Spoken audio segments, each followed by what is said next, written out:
welcome back to Cruising as Crew. My name is Lucy and today we're going to be talking about seasickness. So with everything hopefully returning back to normal very soon, I thought I would talk about seasickness so that you can be prepared for it before you actually get on board a ship. Now I know there is 1,000,001 videos on seasickness, but working on a ship for 5 years, having experienced it myself and witnessing many people experience it, I'm going to tell you some of the things that are widely known to work and some of the things that I find and my friends have found really do work. But before we start, please press subscribe, and if you think this video is sick,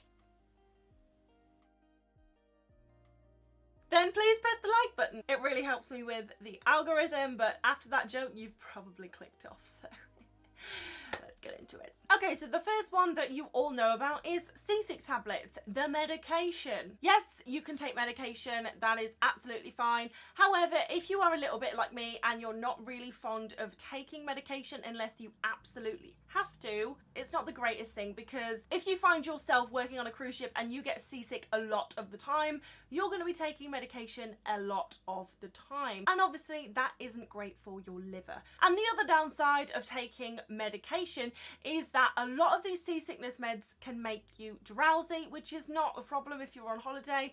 But if you are a crew member and you have got to do a 10-hour shift, you don't want to be seasick and sleepy. Trust me, it's awful, because you still have to be at work, and I mean, unless you are literally projectile vomiting, but if you just have that like horrible sicky feeling as well as being just like so tired that you can't function, trust me, it's not a position you want to be in.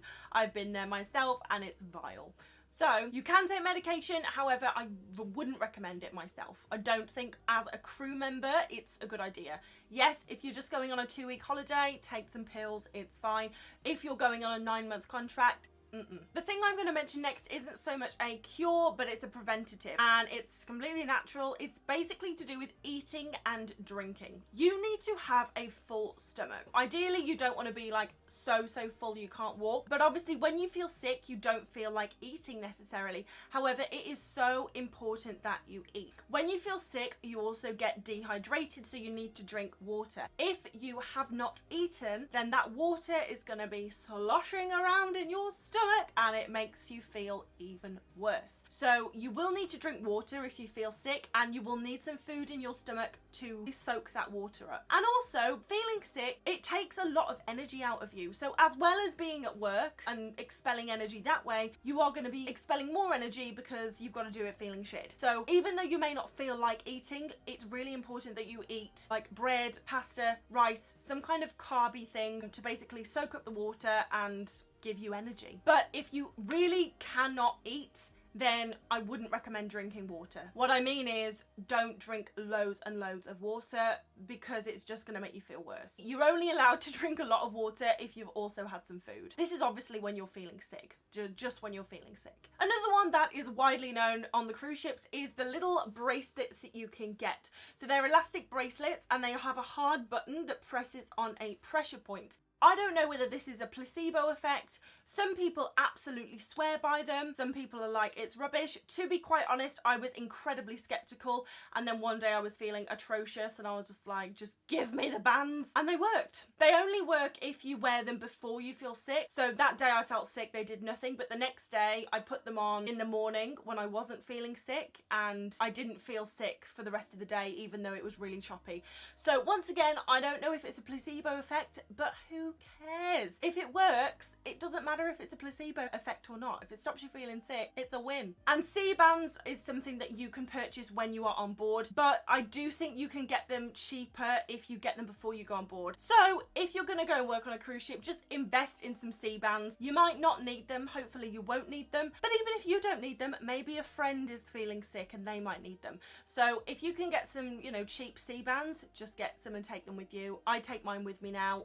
Very rarely rarely use them, but it's just a comfort to know that I have them. Now, something to be aware of, obviously some of these cruise ships are huge. The bigger the cruise ship, the less you are going to feel the movement of the sea. So if you know, are lucky enough to go on Royal Caribbean's new ship Wonder of the Seas, you're probably not going to get seasick because you won't feel the movement. However, if you go on a smaller cruise ship, then you're more likely to feel the movement and get seasick. So something to be aware of, you can feel the movement of these ships more at the front and the back of the ship.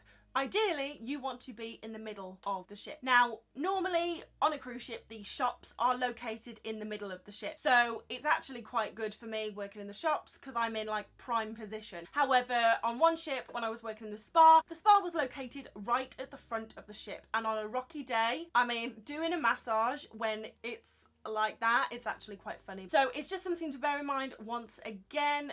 If you are feeling sick and let's say you have a break from work or something, go and stand in the middle of the ship because that's where you're going to feel the movement the least. And talking about standing in the middle of the ship, I know it sounds stupid, but I was working on cruise ships for quite a while before I found out this little trick. So make sure you go and watch the 10 things I wish I knew before working on cruise ships so that you don't have to learn these things the hard way and you can just know everything before you even get on board. But I will link that video down below. Okay, now we're going to get onto my go-to things.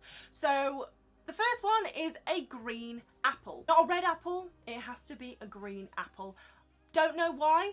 Once again, this might be a placebo effect. It might be something that is in the skin. I have done research on this and I can't find any research on it, but for whatever reason, it works for a lot of people. It didn't work for me personally, but a lot of the people that I have worked with on cruise ships swear by this method. If they are feeling sick, they will go and get a green apple.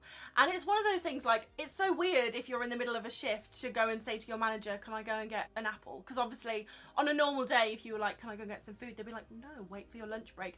But even the managers are like, yes, go and get an apple. Go and take 10 minutes, go and eat your apple because when you come back, you'll be fine. So once again, have no idea if it's a placebo effect, but if you find yourself on a cruise ship feeling seasick, try a green apple. And it must work because I tell you what, when I did an Atlantic crossing, I was speaking to the chef before we started and he was like, the amount of green apples that they have bought on board. I'm like, oh, so this is a thing then. This isn't like just something I've heard. Like, if you're stocking up on green apples because you know it's going to be rocky, it's obviously a thing. So yeah, green apples.